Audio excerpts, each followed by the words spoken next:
কারোর জন্য নিজেকে পরিবর্তন করলে কোনো লাভ হয় না।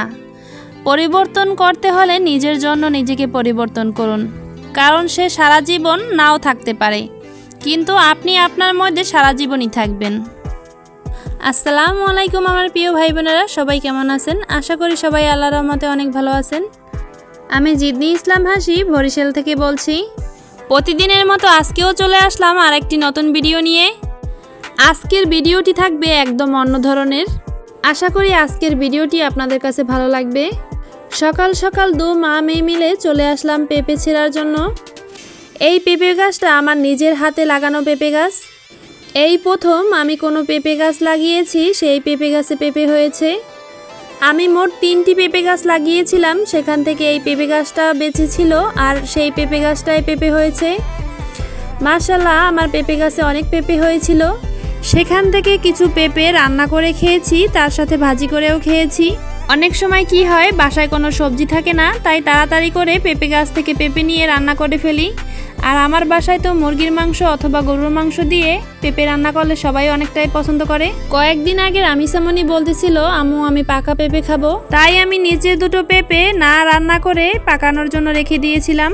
তো কালকে বিকেলে দেখতেছি যে দুটো পেঁপে একসাথে পেকে গেছে। আমার কাছে খুবই ভালো লাগতেছিল যে নিজের লাগানো নিজের গাছ থেকে একসাথে দুটো পাকা পেঁপে ছিঁড়তে। ভাবলাম আপনাদের সাথেও একটু শেয়ার করি। আর পেঁপেগুলো খেতেও কিন্তু অনেক মিষ্টি হয়েছিল। এদিকে আবার রামিসামনি বলতেছিল, আম্মু আমাদের একটা হাঁস কেন, আর হাঁসগুলো কোথায়? মানুষটা ছোট হলে কি হবে, সব দিকে খেয়াল রাখে। এদিকে তোমাদের ভাইয়া বাজার থেকে 2টি মুরগি নিয়ে এসেছিল, সাথে কিছু মাছও নিয়ে এসেছে। তাই মুরগি আর মাছগুলোকে কেটে ছোট ছোট ভাগ করে ফ্রিজে রেখে দেব। এইখানে 3 ধরনের মাছ এনেছে, মাছগুলোকে কেটে নিয়েছি। আমি শুধু একটা মাছেরই নাম জানি। এই যে আমি প্রথমে যে মাছটা দেখিয়েছি, এই মাছটাই হচ্ছে কলম্বো ইলিশ বা বোতল ইলিশ। আমাদের বরিশালে এই মাছটাকে এই 2 নামেই চেনে। এই মাছটা খেতে কিছুটা ইলিশ মাছের মতো লাগে, তাই হয়তো এই মাছটাকে সবাই কলম্বো ইলিশ বা বোতল ইলিশ বলে। বাকি 2টা মাছের আমি নাম জানি না, আপনারা কেউ জেনে থাকলে আমাকে অবশ্যই জানাবেন। সব কিছু কেটে নিয়েছি, এখন ছোট ছোট ভাগ করে আমি ফ্রিজে রেখে দেব। কিছু মাংস আমি এখানে বড়ও রেখেছি, কেননা কিছু মাংস দিয়ে বিভিন্ন ধরনের খাবার তৈরি করা হবে, সেই অনুযায়ী আমি বড় বড় রেখেছি। যখন আবার রান্না করব তখন আবার ছোট ছোট পিস করে সেই অনুযায়ী রান্না করে নেব। আমার ভিডিওটি দেখতে দেখতে যারা এতদূর এসে পড়েছেন কিন্তু লাইক দিতে ভুলে গেছেন, আশা করি ছোট্ট একটি লাইক দিয়ে সম্পূর্ণ ভিডিও জুড়ে আমার সাথে থাকবেন। গতকালকের ভিডিওতে আপনাদের সাথে শেয়ার করেছি আমরা বরিশাল ঘুরতে গিয়েছিলাম, তাই অনেকগুলো কাপড় চোপড় জমে গেছে, তাই ধুয়ে নিচ্ছি। এখন অনেকেই বলতে পারেন এইখানে অনেকগুলো কাপড় চোপড়। আসলে হচ্ছে কি, আমি প্রতিদিনের কাপড় চোপড় প্রতিদিনই ধুয়ে ফেলি। আমার কাছে এক গাদা কাপড় চোপড় একসাথে জমিয়ে ধুতে ভালো লাগে না, তাই প্রতিদিনের কাপড় প্রতিদিনই ধুয়ে ফেলি। তাহলে আমার কাছে মনে হয় সময়ও বেঁচে যায় আর কষ্ট অনেকটা কম হয়। এই তো কাপড় চোপড়গুলো ধুয়ে নিয়েছি, এখন এগুলো রোদে মেলে দেব। এদিকে আবার হাঁসগুলোকে খাবার দিয়ে দিলাম। যেহেতু আমি গ্রামের বাড়ি থাকি, তাই হাঁস মুরগি আলহামদুলিল্লাহ আমার সবই আছে। আর হাঁসটা পালি শুধু তোমাদের ভাইয়ার জন্য, তোমাদের ভাইয়া হাঁসের মাংস খেতে অনেক পছন্দ করে। সকালে সব কাজ গুছিয়ে দুপুরের রান্নাটাও সেরে নিলাম।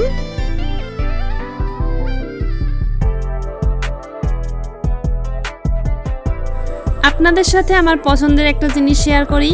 আমি যে রুমে থাকি সেই রুমের পাশেই হচ্ছে পুকুর। আমার জানালা থেকে পুকুরটা খুবই কাছে, আর তার সাথে আমার রান্নাঘরের পাশেই ছোট্ট একটা খালের মতো আছে। আর এইখানে দেখো কি করেছি, আমি দোকানের মতো একটা ঝাঁপ সিস্টেম করেছি।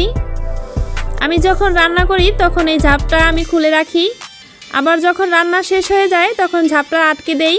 এতে করে রান্না করার সময় গরমটাও খুব কম লাগে আর বাহিরের দৃশ্যটাও উপভোগ করতে পারি।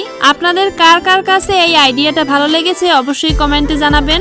এই তো রান্না বান্নার শেষে যেটা হয় আর কি, কিছু বাসন কোসন হয়েছে, এগুলো ধুয়ে নিতে হবে। আজকে রান্না করেছিলাম লাউ দিয়ে মাংস, সাথে মাছ রান্না করেছিলাম। রান্নাঘরের সব কাজ শেষ করে রামিসামনিকে গোসল করিয়ে দিলাম। এখন বলতেছিল, আম্মু আমাকে একটু খোপা করে দাও। আমিও কিন্তু ছোটবেলায় যখন আমার চুল ছোট ছিল অনেক, তখন মাঝে মাঝে এভাবে গামছা দিয়ে চুলটা পেঁচিয়ে রাখতাম, আমার কাছে অনেক ভালো লাগতো। গতকাল ভিলেজ পার্ক থেকে সামান্য কিছু কেনাকাটা করেছি, সেটাই তোমাদের সাথে শেয়ার করব। কেনাকাটার উদ্দেশ্যে যখন বরিশালে বের হই তখন তো অনেক কিছু কেনাকাটা হয়ে যায়। কেন জানি ঘোরার উদ্দেশ্যে বের হলেও কিছু না কিছু কেনা হয়ে যায়। ফল কাটার জন্য একটা ছুরি কিনেছিলাম, সস নেওয়ার জন্য ছোট একটা বাটি নিয়েছি, আরও নিয়েছি একটা চপিং বোর্ড। আমি কাঠের চপিং বোর্ডটা নিতে চেয়েছিলাম কিন্তু ওটার দাম ছিল 450 টাকা, আর এই চপিং বোর্ডটার দাম রেখেছে 280 টাকা। আর এইখানে নিয়েছি আমার কিছু পছন্দের মাটির বাসন। মাঝে মাঝে অনেক সময় এই মাটির বাসনে চা খেতে খুব ইচ্ছে করে। যখন তোমাদের ভাইয়া দেখতেছিল আমি বারবার হাতে নিয়ে নাড়তেছি, কিছু বলতেছি না, তখন বলতেছে তুমি কি নিবা, তাহলে তোমার যেটা পছন্দ সেটা নাও। আপনাদের কাছে ডিজাইনটা কেমন লেগেছে অবশ্যই জানাবেন।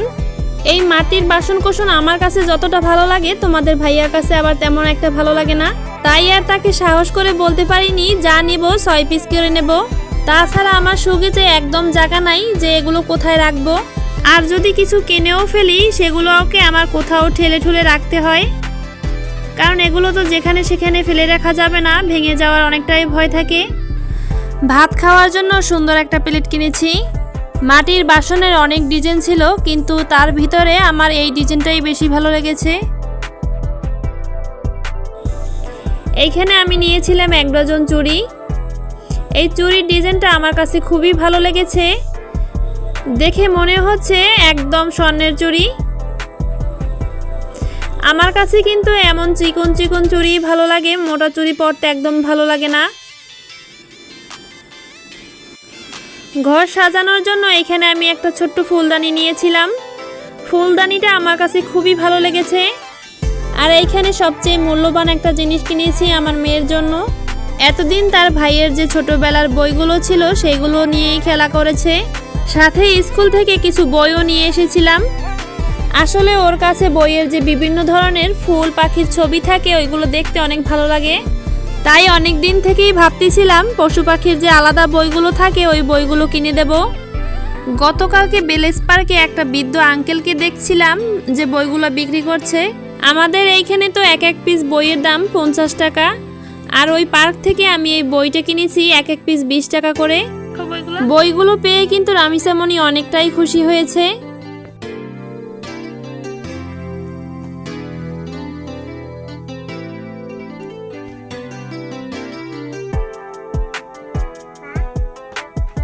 বাগের বই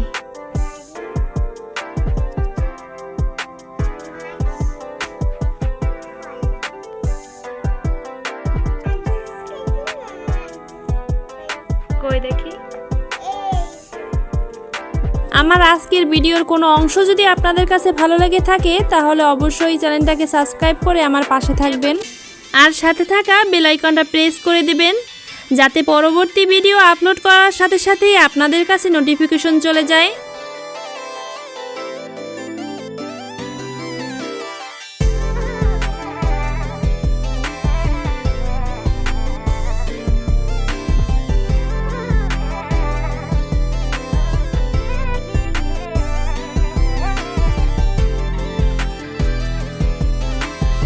আজকে আপনাদের সামনে একদম অন্য ধরনের একটা ভিডিও তুলে ধরার চেষ্টা করেছি। আশা করি আজকের ভিডিওটি আপনাদের কাছে ভালো লেগেছে। আজকের মতো এইখানেই বিদায় নেব, দেখা হবে পরবর্তী ভিডিওতে। ততক্ষণ পর্যন্ত সবাই ভালো থাকবেন, সুস্থ থাকবেন।